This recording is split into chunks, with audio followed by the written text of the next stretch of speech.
I'm going to cover a framework that you can use to overcome those sales objections that you haven't come across before.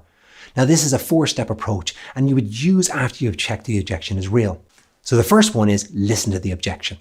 So when you hear an objection, your first reaction might be to jump in there and respond to it, especially when you've heard it before. But just like we've learned before with take 5, do exactly the same here. Take 5 seconds and mull it over first before you jump in there and make any assumptions. So instead, what you want to do is just listen to the objection fully. Don't be defensive and ignore any negative emotions that you might be feeling. And then finally, this one, stay focused on the business problem that you're helping to solve. So the second one I have for you is understand the objection completely. And as we've learned in the previous section, prospect hits us with an objection, but it's very rarely the actual concern that they have. So a way to think about this is the objection they give us is more like an iceberg. And at the tip of the iceberg is the initial objection that they throw at us. But we need to be able to get below the surface and find out what's really going on. The objection staircase helps us do this. However, another way we can achieve this is to get the buyer's consent to understand and investigate the problem. Then we turn around to the prospect and we say, look, as I understand it, and then explain the concern.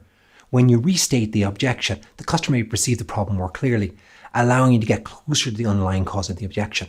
So the third one I have for you is respond properly. So after you're sure you've uncovered all the objections, start with the most critical one first.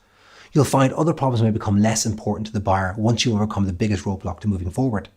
So if possible, you should try and also settle any concerns as soon as possible.